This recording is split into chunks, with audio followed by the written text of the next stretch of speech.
Hi hello నమస్తే. నేను మీ కట్టా కార్తీ. గోటితో పోయేదని గొడ్డల దాకా తెచ్చుకున్నాడు. ఇది అల్లు అర్జున్ గురించి పవన్ కళ్యాణ్ చెప్పిన మాట. డే 1 నుంచి నేను ఏ మాట అయితే చెప్తూ వస్తున్నానో ఇయాల అదే మాట పవన్ కళ్యాణ్ కూడా చెప్పారు. నేను చెప్తూ వస్తున్నాను పవన్ కళ్యాణ్ మౌనం వెనకాల, అల్లు అర్జున్‌కి అపాయింట్‌మెంట్ ఇవ్వకపోవటం వెనకాల, అల్లు అర్జున్‌ని కలవటానికి గాని, సపోర్ట్ చేయటానికి గాని సిద్ధపడకపోవటం వెనకాల ఉన్నటువంటి కారణాలను చెప్తూ వస్తున్నాను. ఆయనకి బంధుప్రీతి లేదు. ఆయనకి తన మన అనేటువంటి భేదం లేదు.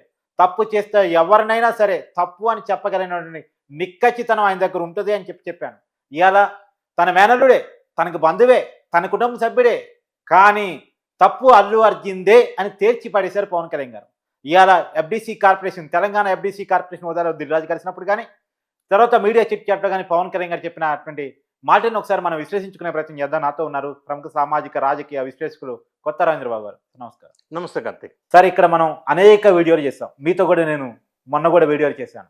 పవన్ కళ్యాణ్ గారి స్టాండ్ ఏంటి అల్లు అర్జున్ గారి విషయంలో అనేది. కుండ బద్దలు కొట్టినట్టు ఇలా ఆయన కక్కేశారు. తప్పు అల్లు అర్జున్‌దే అని తేల్చేశారు. ఎలా చూడాలి? సో దీన్ని విశ్లేషించాల్సి వచ్చినప్పుడు కార్తీక్, మనమైనా పవన్ కళ్యాణ్ అయినా నిష్పక్షపాతంగా ఎవరైతే విశ్లేషణ చేస్తారో అదే ఈరోజు పవన్ కళ్యాణ్ గారు కుండ బద్దలు కొట్టినట్టుగా చెప్పారు. మనం గతంలో అదే లైన్ లో మనం ప్రస్తావించడం జరిగింది. సో మనం ఒక్కసారి పవన్ కళ్యాణ్ తీసుకున్న స్టాండ్ వెనక ఆయన ఇప్పటివరకు మౌనంగా ఉండటానికి గల కారణాలను కూడా మనం విశ్లేషించాం. ఆయన ఆలోచన విధానం ఇది కాబట్టి ఆయన ఇప్పటివరకు అల్లు అర్జున్ని పరామర్శించలేదు, ఆయనకి అపాయింట్మెంట్ ఇవ్వలేదు కలవటానికి. కాబట్టి ఆయన ఆలోచన విధానం ఇలానే ఉండి ఉంటుంది అని మనం గతంలో విశ్లేషణ చేసుకోవడం జరిగింది.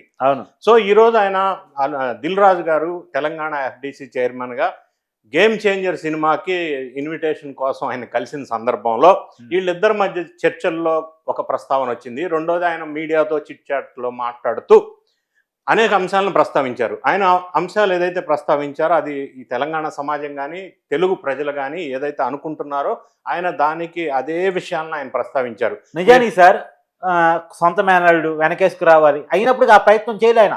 మీరు పవన్ కళ్యాణ్ వ్యక్తిత్వాన్ని ఒకసారి పరిశీలించినట్టయితే గతంలో ఎలక్షన్లో గెలిచిన దగ్గర నుంచి లేకపోతే ఎలక్షన్కు ముందు నుంచి ఆయన పరిమితికి చెందిన రాజకీయ నాయకుడిగా రూపాంతరం చెందిన సందర్భాలు మనం చాలా ఇన్సిడెన్సెస్ చెప్పుకున్నాం. ఏది అన్బయాసుడ్గా వెళ్ళటం, ముక్కుసూటిగా వెళ్ళటం, ఏది రాజకీయాలకు అతీతంగా డెవలప్మెంట్ మీద ఫోకస్. సొంత కుటుంబంలో కూడా మంత్రి తప్పు చేస్తే వదలడు ఆయన, ఎమ్మెల్యే తప్పు చేస్తే వదలడు. సొంత కుటుంబం కాదు, సొంత పార్టీ కూడా కాదు. వాటన్నిటికీ భిన్నంగా ఈరోజు ఆయన ఒక మెచ్యూర్డ్ పొలిటీషియన్ గా మారి రూపాంతరం చెంది ముందుకు వెళ్తూ సక్సెస్ సాధిస్తున్న సందర్భం మనం చూసాం. ఇప్పుడు పవన్ కళ్యాణ్ గారు ప్రస్తావించిన, గతంలో మనం చాలా వీడియోస్ లో ప్రస్తావించిన ఒకటే చెప్పుకున్నాం మనం కూడా, జరిగినప్పుడు సంఘటన ఆయన వెంటనే స్పందించి ఉండాల్సింది, మానవీయ కోణం లోపించింది, ఈ విషయం కూడా మనం ప్రస్తావించాం. అవును.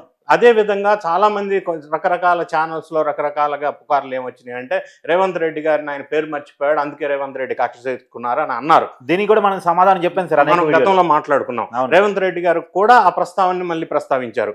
ఏది మర్చిపోతే కక్ష తీసుకునే స్థాయి కాదు నాది, పెద్ద స్థాయి, అంతే కదా, సీఎం హోదా కదా అది. సో అదే విషయం నిజంగా మర్చిపోతే కక్ష తీసుకునే కాడికైతే అదే అల్లు అర్జున్కి ఎన్ని రాయితీలు ప్రభుత్వం కల్పించింది. సినిమా టికెట్లు ధరలు పెంచుకునే అవకాశం ఇచ్చింది, బెనిఫిట్ షోలు ఇచ్చింది, ప్రీమియర్ షోలు ఇచ్చింది, రకరకాలు ఇచ్చింది. ఆపర్చునిటీస్ అల్లు అర్జున్ చేతులలో వదులుకున్నాడు తప్ప, తన సినిమా ఇండస్ట్రీ మొత్తానికి ఇబ్బంది కలగజేసుకున్నాడు తప్ప అల్లు అర్జున్కి తెలంగాణ ప్రభుత్వం అనేక అవకాశాలు ఇచ్చింది. పవన్ కళ్యాణ్ చెప్పినట్టుగా రేవంత్ రెడ్డి ఆ స్థాయి దాటి వెళ్ళి బలమైన నాయకుడిగా ప్రూవ్ చేసుకున్న సందర్భం అది వాస్తవమే, పవన్ కళ్యాణ్ గారు ప్రస్తావించింది. రెండోది వీళ్ళు ఎక్కడ మిస్టేక్ చేశారంటే మనం గతంలో కూడా చెప్పుకున్నాం, ఇన్సిడెంట్ జరిగిన తర్వాత స్పందించిన విధానం మానవీయ కోణం లోపించింది, దాన్ని హర్షించదగ్గ విషయం కాదని మనం ప్రస్తావన చేశాం. అన్ని సంఘటనలు జరిగిన తర్వాత జైలు బెయిలు కేసు ఇవన్నీ జరిగిన తర్వాత ఆ అమౌంట్ ఏదైతే అనౌన్స్ చేశారో అది అదే రోజు వీళ్ళు మానవీయ దృక్పథంతో వెళ్ళి అనౌన్స్ చేసి పరామర్శించి బాధిత కుటుంబానికి అండగా ఉంటాము అని ఒక సందేశాన్ని ఇచ్చి ఉంటే ఈ రోజు అల్లు అర్జున్ బాగా జనమంతా మెచ్చుకునే పరిస్థితికి వచ్చి ఉండేది. సో సక్సెస్ అనేది నెత్తికి ఎక్కడం వల్ల ఈ తిప్పలు వచ్చినాయి అనేది మనం గతంలో కూడా ప్రస్తావించుకున్నాం. ఏదేమైనా కూడా పవన్ కళ్యాణ్ లాంటి వ్యక్తి ఈరోజు ఓపెన్ గా కామెంట్ చేయటం అనేది ప్రజల మనోభావాలు ఏదైతే ఉన్నాయో దానికి అనుగుణంగానే ఆయన ఆలోచన విధానం కూడా ఉంది. ఆ విధంగానే ఆయన ముందుకు వెళ్తా ఉన్నారు. ఇక్కడ ఇంకొక యాంగిల్ మనం పరిశీలించినట్టయితే ఆయన చుట్టం అని లేకుండా, బంధుప్రీతి లేకుండా, లేకపోతే పార్టీలకు అతీతంగా రియల్గా ఏదైతే ఉందో సంఘటన దాన్ని ఆయన ఖచ్చితంగా యాక్సెప్ట్ చేశారు. నిజాయితీగా, నిస్సిగ్గుగా, సమాజానికి ఏది అవసరం అది చెప్పగలిగిన వ్యక్తి ఆయన. దాన్ని మనం అభినందించాలి. రెండోది ఇంకొక విషయం ఇక్కడ వస్తూ ఉంది, గేమ్ చేంజర్ విషయంలో ఈయన చీఫ్ గెస్ట్గా పిలిచారు అది ఫంక్షన్కి. సో గేమ్ చేంజర్ విషయంలో కూడా ఒకవేళ పవన్ కళ్యాణ్ చీఫ్ గెస్ట్గా వెళ్తే వెళ్తారు అని మనకి ఊహాగానాలు వినిపిస్తూ ఉన్నాయి. వెళ్ళటం వల్ల ఈయన ఒక సందేశం ఏమవుతుందంటే, చుట్టమైనా సరే తప్పుగా చెప్పాడు, రామ్ చరణ్ చుట్టం అయినా కూడా గేమ్ చేంజర్ సినిమాకి ఆహ్వానించినప్పుడు వెళ్ళటం జరిగింది. సినిమా ఇండస్ట్రీని ఒక ఇండస్ట్రీగా చూడాలి. రేవంత్ రెడ్డి గారు కూడా గతంలో చెప్పారు, అన్ని ఇండస్ట్రీస్ అన్ని బిజినెస్ లాగే సినిమా ఇండస్ట్రీ ఒక ఇండస్ట్రీ. ఇందులో ఇంకొక విశేషం కూడా ఉంది, సినిమా ఇండస్ట్రీ ఒక ఇండస్ట్రీగా డెవలప్ అవ్వలేదు ఇంకా. ఎందుకంటే మనం గమనించినట్టయితే సినిమా ఇండస్ట్రీ మొత్తం కూడా సంవత్సరానికి 2,500 నుంచి 3,000 కోట్లు మాత్రమే టర్న్ ఓవర్ ఉంది. అయినప్పటికీ మిగతా ఇండస్ట్రీ మనం చూసినట్టయితే ఐటీ సెక్టార్లో 3 లక్షల కోట్లు టర్న్ ఓవర్ ఉంది. ఐటీ సెక్టార్లో హైదరాబాద్లోనే 15 లక్షల ఎంప్లాయీస్ ఉన్నారు. సినిమా ఇండస్ట్రీస్ మొత్తం చూసినా కూడా మనకి 20,000 మంది కంటే ఎంప్లాయీస్ లేరు. అయినప్పటికీ సినిమా ఇండస్ట్రీ, సాఫ్ట్వేర్, ఫార్మా, ఇన్ని రంగాలతో పోల్చినప్పుడు ఈవెన్ దో రియల్ ఎస్టేట్ రంగం అంతా ఉంటుంది sir. Cinema industry turn over తో కంపేర్ చేసినప్పుడు any other industry, any other sector turn over అనేది చాలా ఎక్కువ, ఇంటూ 100 టైమ్స్. అవును, సినిమా ఇండస్ట్రీ చాలా చిన్నది. అయినప్పటికీ సినీ రంగం ఉండాలా, సినీ రంగాన్ని ప్రోత్సహించడం వల్ల కొన్ని వేల మంది ఎంప్లాయీస్ బతుకుతారు, దానివల్ల ఇన్కమ్ వస్తుంది, స్టేట్ కి పేరు బ్రాండింగ్ వస్తుంది.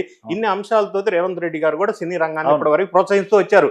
కానీ అదేదో సామెత చెప్పినట్టుగా వీళ్ళంతటి వీళ్ళే ఆ వచ్చే అవకాశాన్ని రేవంత్ రెడ్డి ద్వారా, తెలంగాణ ప్రభుత్వం ద్వారా రాకుండా చేసుకునే పరిస్థితి కల్పించారా, గోటితో పోయేదానికి గొడ్డల దాకా చేసుకున్నారని పవన్ కళ్యాణ్ వ్యాఖ్యానించడం, ఇది ఖచ్చితంగా నిజంగా ఆయన వాస్తవాన్ని యాక్సెప్ట్ చేయాలి మనం కూడా, ఆయన చెప్పిన మాటల్ని. ఈ విధంగా పరిశీలించినప్పుడు ఆంధ్రప్రదేశ్ వైపు కూడా సినిమా దృష్టిని ఫోకస్ చేయండి. తెలంగాణ, ఆంధ్రప్రదేశ్ 2 రాష్ట్రాల్లో కూడా సినిమా ఇండస్ట్రీ ఈక్వల్గా డెవలప్ అవ్వాలి, ఆంధ్రప్రదేశ్లో కూడా సినిమా తీయడానికి చాలా అనుకూల ప్రదేశాలు ఉన్నాయి అనే విషయం పవన్ కళ్యాణ్ గతంలో కూడా వ్యాఖ్యానించడం జరిగింది. ఈ విషయంగా చూసినప్పుడు తెలంగాణలో ఇబ్బందికరమైన పరిస్థితి ఉన్నప్పటికీ కూడా ఆంధ్రప్రదేశ్లో కూడా ఇప్పుడు సినీ రంగాన్ని కొంత ఎంకరేజ్ చేస్తే, ప్రోత్సహిస్తే, ఆంధ్రప్రదేశ్లో కూడా సినిమా రంగంలో ఈక్వల్ ఆపర్చునిటీస్ వీళ్ళు తీయగలిగితే ఆంధ్రప్రదేశ్కి కూడా ఇన్కమ్ పెరిగే అవకాశం ఉంది, సినీ రంగం ద్వారా కూడా అభివృద్ధి చెందే అవకాశాలు ఉన్నాయి. పవన్ కళ్యాణ్ ఇప్పటికైనా ఒక రివ్యూ చేసుకోవాలి సార్. ఇప్పటికైనా మనం ఈ సందర్భంగా మనం కూడా కోరుకుందాం సినిమా ఇండస్ట్రీని, రేవంత్ రెడ్డి గారు కోరుకున్నట్టు. తెలంగాణ, ఆంధ్రాలో విపరీతమైన లొకేషన్స్ ఉన్నాయి.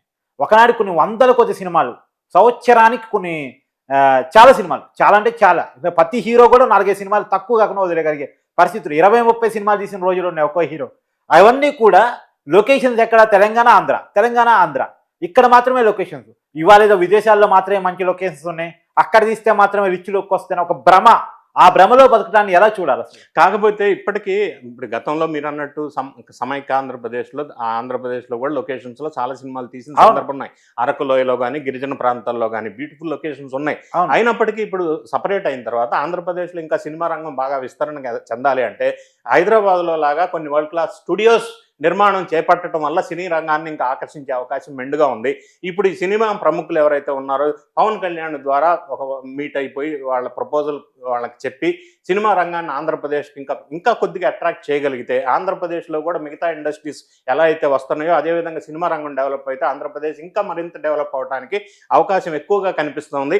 ఈ అవకాశాన్ని, కలిసి వచ్చిన అవకాశాన్ని పవన్ కళ్యాణ్ ద్వారా, ఎందుకంటే ఆయన సినిమా రంగం నుంచి వచ్చిన వ్యక్తిగా ఆంధ్రప్రదేశ్కి అట్రాక్ట్ చేయగలిగితే ఆంధ్రప్రదేశ్ మరింత అభివృద్ధికి సినిమా రంగం దోహదపడుతుంది. ఈ అవకాశాన్ని ఉపయోగించుకుంటారని చెప్పి మనం ఆశించవచ్చు. Thank you sir. Thank you.